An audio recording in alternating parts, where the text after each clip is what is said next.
Étant donné que vous avez bien apprécié le mode freestyle de la précédente vidéo pile à lire, je me suis dit que j'allais renouveler l'expérience. Et là, vous n'aurez pas plus spontané parce que je sors tout juste du lit.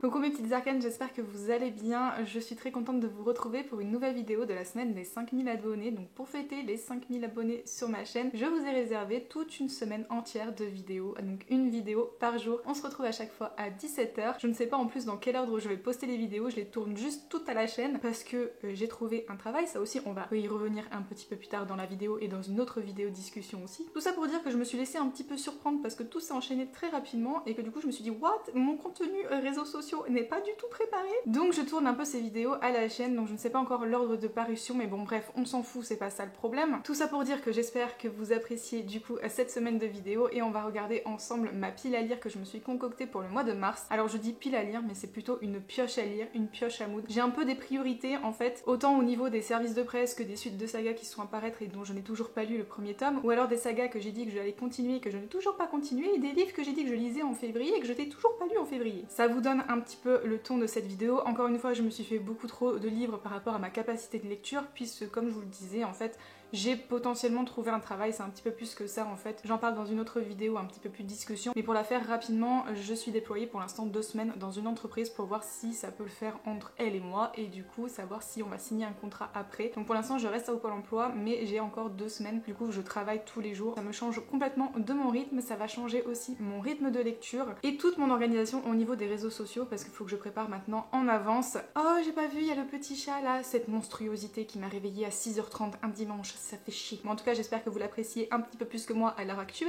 Sans plus attendre, nous allons faire ma file à lire du mois de mars. Alors, je vais regarder un petit peu ce que j'ai en termes de service de presse, j'avais perdu le mot. Parce que j'en ai quand même beaucoup qui arrivent au mois de mars, donc ça sera généralement dans mes priorités de lecture, puisque j'avais dit cette année qu'au niveau de mes bonnes résolutions, je lisais les services de presse dès leur arrivée dans ma bibliothèque. Donc au niveau des services de presse, il y a Damsel que je vais recevoir de Stardust. Damsel ou La Demoiselle et le Dragon, il me semble, je me rends compte que je l'ai pas du tout mis dans mes sorties littéraires celui-là. C'est un livre de Evan Sky et qui va être adapté du coup sur Netflix comme je disais, avec comme actrice principale Millie Bobby Brown. Donc je suis assez curieuse de savoir ce que ça va donner, j'aimerais bien lire le roman avant de regarder du coup l'adaptation. Au niveau des mots-clés, on nous dit fantasy, princesse, dragon, survie et young adulte. Donc oui, c'est bien un truc young adulte. Et de mémoire, de ce que je me souviens, on va y suivre Elodie qui est une princesse d'un pays assez pauvre et pour essayer de récolter des ressources auprès des pays voisins, elle va décider de se marier avec l'un des princes du coup du royaume voisin. Ben lui, sa famille, ce qu'il cherche à faire avec les princesses qui épousent leur enfant, c'est de les sacrifier au dragon. Sauf que Elodie va se retrouver donc dans un espèce de trou, une véritable grotte, habitée par un dragon qu'elle va devoir fuir. Voilà, sur le coup ça avait l'air sympa, donc j'ai bien hâte de le découvrir. Le deuxième livre que j'ai mis du coup dans les services de presse et donc que je vais lire en mars, il s'agit d'une parution de chez Casterman, Pour l'amour des dieux de Sarah Underwood.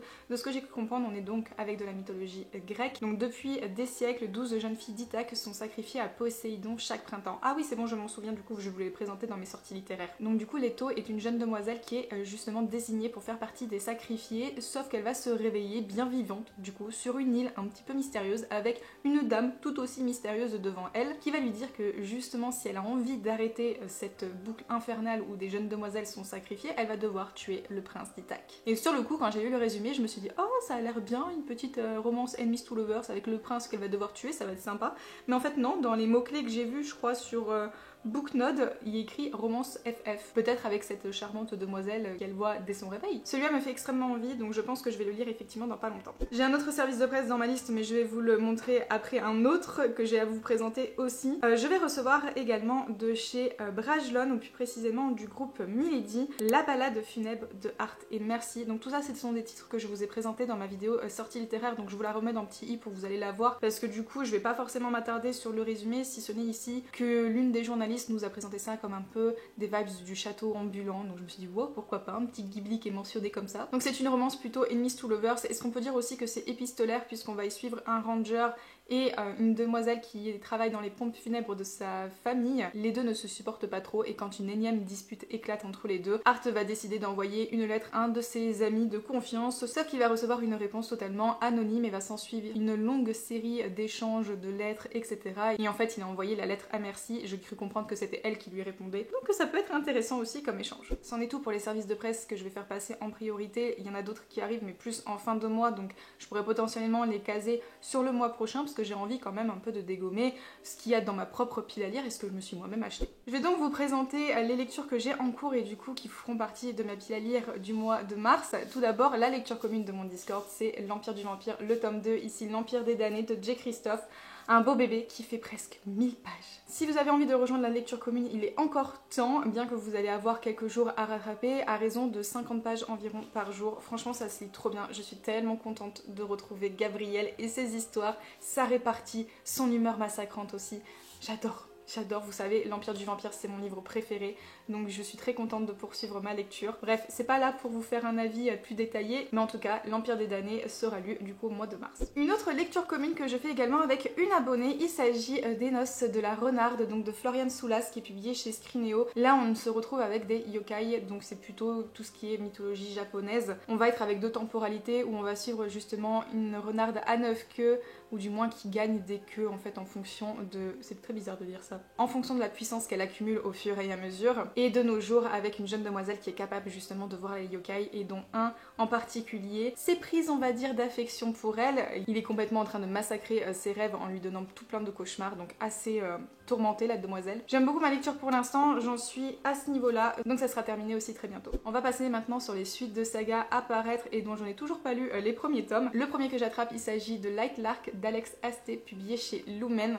Il m'a été offert d'ailleurs pour mon anniversaire, je suis trop contente de l'avoir, je veux vraiment le lire. C'est la lecture commune d'ailleurs de mon book club que je fais avec Johanna en présentiel, donc vraiment dans la région de l'Isère. Donc je suis très contente que ce soit ce livre qui a été choisi, très hâte de le commencer aussi. On est donc avec le Centenal qui est une compétition magique qui va regrouper tous les, on va dire, chevaliers des quelques royaumes que compose l'univers, et c'est tous les 100 ans, l'île maudite de Light Lark réapparaît pour accueillir le Centenal. Une compétition meurtrière, on s'en doutait, à laquelle les souverains des 6 royaumes voisins sont invités à participer. Invités ou plutôt contraints, voilà, on connaît la rengaine, et il y a une demoiselle justement qui va participer, sauf qu'elle a un secret un petit peu lourd, un pouvoir, elle a quelque chose en tout cas à cacher, et on a bien envie de savoir ce que c'est. Comme je vous le disais, le tome 2 est... Je suis en train de m'étouffer. Comme je vous le disais, le tome 2 est prévu, je crois, pour le 11 avril. Ça n'a pas été annoncé encore par la maison d'édition, mais j'ai cru le voir sur Booknode. Et j'ai cru comprendre sur le compte Instagram de l'autrice qu'il va y avoir un film sur ça ou une série, je ne sais pas, mais en tout cas il va y avoir une adaptation, donc j'ai vraiment encore plus envie de le lire. Dans les suites de séries à paraître, qui est déjà paru je pense au moment où je poste la vidéo, il s'agit de la suite de Ses promesses maudites de Lexi Ryan, publié chez De Saxus, un roman de fantasy young adulte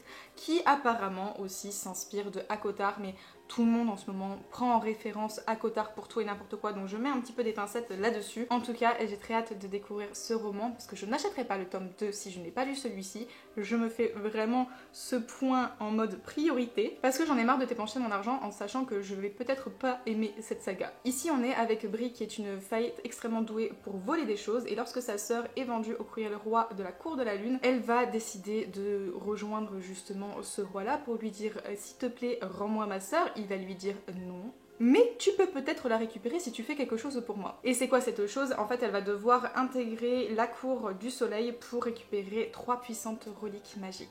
Et pour ce faire, elle va devenir l'une des prétendantes du prince qui va chercher une épouse, bien évidemment. Et en même temps, je crois qu'elle va être avec Finn, voilà, le chef du groupe des rebelles. Donc je pense que la demoiselle ne va pas savoir où donner de la tête avec ces différents hommes tout plein de muscles et tout ce qui s'ensuit, et comme on a généralement les book boyfriends dans les livres. Donc je suppose un triangle amoureux. Moi j'ai un petit peu du mal avec les triangles amoureux, c'est pour ça aussi que je voudrais lire ce roman avant d'acheter le tome 2. Si vous l'avez déjà lu, n'hésitez pas à me dire en commentaire ce que vous en avez pensé d'ailleurs. Dans les suites de saga à paraître, et c'est là où je vous disais que je vais recevoir un service de presse, mais que je vous en parlerai juste après parce qu'il va compter aussi dans mes lectures, et que je vous disais qu'il y avait des trucs que j'avais prévu de lire en février et que je n'ai pas lu. La Reine Traîtresse de Daniel N. Jensen en fait partie, donc je vais recevoir le tome 3 qui est donc la nouvelle duologie dans l'univers qui s'appelle L'Héritier Insoumis. C'est publié chez Brajlon dans une très belle édition bien sûr. J'avais tellement aimé le tome 1 et pour le coup j'ai jamais continué avec le tome 2, pourtant la fin en plus nous laisse dans tous nos émois. Donc bien envie de découvrir celui-ci, sachant qu'il est quand même un petit peu... Ouais non ça va, j'allais dire un petit peu conséquent, il fait même pas à 400 pages et c'est écrit normalement. Donc pas trop de soucis à se faire à ce niveau-là, il faut juste que je me dégage du temps en fait pour le lire, surtout que de toute façon je vais recevoir le tome 3, va falloir que je le lise, donc dans tous les cas, celui-là il passe à la casserole. Dans les livres que j'avais aussi prévu de lire en février et que je n'ai pas eu le temps, en même temps pour ma défense il sortait en fin de mois, donc j'ai un petit peu eu du mal mais j'aimerais vraiment le découvrir. Il s'agit du Manoir de Castle Cats, le tome 2 d'Alain Tepussigor que m'a envoyé Screen Neo. Je suis trop contente, en plus il est dédicacé, je suis aux anges, j'ai reçu plein de petits marque-pages en plus. Mignon. On est sur un Poudlard avec des chats, oui, parce que dans cet univers, les chats font de la magie, chose tu pourrais pas faire pareil, quoique ça la rendrait encore un peu plus chiante qu'elle ne l'est déjà, donc on va peut-être éviter. Quoi qu'il en soit, j'avais beaucoup aimé ce roman jeunesse d'aventure, on va se retrouver avec Kovan, un petit chat avec des particularités, notamment le fait qu'il y a quelques écailles qui parsèment son pelage et une autre particularité que vous découvrirez au niveau du roman. Et il va intégrer le manoir de Castle Cats pour devenir un Magocats, manipuler donc la magie à différentes spécialités, et ça risque de ne pas être tout à fait aisé en vue de sa particularité comme je vous le disais. Chaque tome sera sur une saison, le tome 1 était sur l'automne et celui-ci comme vous voyez c'est sur l'hiver, donc j'aimerais vraiment le lire en période hivernale, je pense que c'est le bon moment pour le faire. Au niveau des services de presse que j'ai reçus d'ailleurs, c'était au salon de la presse Jeunesse de Montreuil, j'ai eu un petit peu du mal à le dire celui-là, où j'étais invitée à un événement de Gulfstream Editor avec Ariel Holz pour son nouveau roman Runborn qui va aborder justement comme son nom l'indique, et la couverture le mentionne assez bien, va traiter de la mythologie nordique, donc très hâte. On va suivre en fait un trio et je crois que c'est une trilogie parce que maintenant que je m'en souviens, l'auteur a dit, il me semble qu'il y aurait un tome par personnage, donc je suppose que c'est le trio ici, donc une trilogie. Le Ragnarok a eu lieu, donc c'est la fin du monde dans la mythologie nordique. Les dieux ont donc été oubliés, mais certaines personnes ont été marquées d'une rune, une rune associée à un dieu nordique. Et Tyr, qui je suppose est le jeune homme blond ici, va devoir rassembler les 24 runes pour pouvoir rassembler les runes ensemble et du coup réveiller les dieux. Ça a l'air assez sympa, mais c'est juste que l'auteur nous a dit qu'il fallait s'accrocher à personne, donc j'ai un petit peu peur. Je dois le lire en lecture commune avec Émilie de la bibliothèque d'Emilia, donc normalement le moment où je poste cette vidéo, je l'ai déjà entamée, donc j'espère que j'aime bien. On poursuit avec mes lectures personnelles, donc rien à voir avec service de presse, etc. C'est des livres qui traînent dans ma pile à lire depuis un moment et que j'aimerais bien lire. Le premier fait partie des devoirs que m'a donné Marie de Mira Zonchi. Je suis très à la bourre dans tous les livres qu'elle m'a donné, mais comme je vous le dis, changement de rythme, c'est un petit peu compliqué. En tout cas, j'ai bien envie de lire Glace de Christine Ferré-Fleury, qui est une réécriture de La Reine des Neiges, de ce que j'ai compris. Pas très bien noté, malheureusement, sur Livre Addict. J'ai pas vu de bons notation là-dessus, donc j'espère que ça va le faire. Une réécriture dystopique et envoûtante du célèbre conte d'Anderson. Donc déjà rien que ça, moi ça me donne bien envie, c'est un cadeau en plus, donc j'ai vraiment envie de le découvrir. Et puis il est pas spécialement gros, hein, franchement, il est écrit assez gros. Attends, je vois chapitre site, j'espère que les chapitres sont pas trop grands quand même. Oui, il y a plusieurs parties. Ah, ça m'a fait peur, parce que si le chapitre il te fait 50 pages déjà, tu meurs. Mais il fait même pas 300 pages, donc je pense que je pourrais essayer de le dégommer un de ces quatre, ça devrait aller vite. Mais voilà, comme je vous dis, avec mon nouveau rythme entre le boulot, etc., je sais pas très bien comment ça va se passer niveau lecture. Je prévois comme si j'étais toujours au chômage, mais ça va bloquer à un moment donné. Je me suis noté aussi un récent achat que tout le monde est en train de me dire, mais Aurélie, c'est sûr que ça va te plaire. Il s'agit de l'encyclopédie Féerie d'Emily Wilde de Heather Fawcett. On m'a vendu ça à la base comme un cosy fantasy, et après on m'a dit, Aurélie, je sais pas si le cosy c'est approprié, puisque c'est assez sombre quand même. Donc le fait qu'on me dise ça, moi je me dis, mais c'est encore davantage pour moi. Très curieuse du coup de le découvrir. Ici on va être avec Emily Wilde du coup, qui est douée dans bien des domaines, universitaire hors pair et experte mondiale en driadologie. Pourquoi c'est des noms compliqués comme ça? Ah oui, c'est le fameux village nordique de Irfnichitnisha, chose, voilà, tu n'arrives pas à prononcer, je vais vous mettre là hein, le nom de la ville, incapable de prononcer cette chose-là. Et donc elle va faire des recherches sur les faits et elle va rencontrer justement, je crois aussi, un mec qui est pas très sympathique, l'insupportable Bumblebee, semble quant à lui de plus en plus difficile à ignorer, bien évidemment. Voilà, on va partir sur un petit truc, je pense, comme la société très secrète des sorcières extraordinaires au niveau du trope amoureux, en tout cas, qu'il y a dedans. Peut-être un Grumpy Sunshine, je suppose. Je sais pas trop. Je m'engage vraiment dans de l'inconnu là-dessus. J'ai vraiment suivi les conseils de Émilie de la bibliothèque d'Emilia qui me disait ça va vraiment te plaire. Donc moi, je fonce aveuglément. Un petit ouvrage que j'espère bien pouvoir dégommer rapidement parce que je me suis dit, il est petit, il fait combien? Même pas 200 pages. Donc je me dis ça pourrait être plié assez rapidement. Il s'agit de Mystery of Thorn Manor de Margaret Rogerson qui est un spin-off de Sorcery of Thorn que j'avais beaucoup aimé à l'époque. Et quand il est sorti cette magnifique édition grimoire d'un spin-off, je me suis dit bah écoutez, je peux potentiellement y aller parce que Sorcery of Thorn à la base devait être un one-shot et quand ça a été annoncé, je me suis dit ok, ça me fait encore une saga en cours. Donc pour pouvoir terminer cette saga en cours, je me dis quand même Aurélie fait un effort, il est pas gros. Je sais pas du tout de quoi ça parle, je sais juste qu'on va retrouver du coup les trois protagonistes principaux de Sorcery of Thorn là-dedans. mais je sais pas du tout ce qui va se passer. Ah, c'est un conte d'hiver, faut vraiment que je le lise du coup en cette période, parce que sinon après ça sera trop tard. Dans le but de terminer aussi mes sagas en cours, je me suis noté la fin d'une trilogie qui a une nouvelle trilogie aussi dans son univers, mais au moins je vais clôturer cette première trilogie là. Il s'agit de Shades of Magic de V.E. Schwab.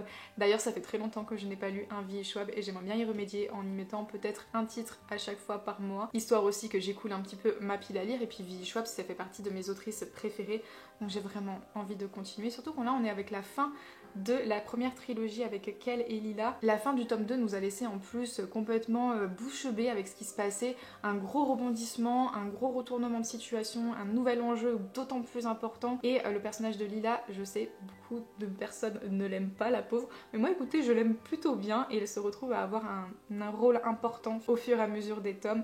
Donc j'ai hâte de voir ce qu'elle nous réserve aussi dans ce troisième. Pas de résumé de Shades of Light, franchement encore une fois vous avez tous les liens dans la barre d'infos, mais je vous en parle depuis le tome 1 donc c'est un petit peu long.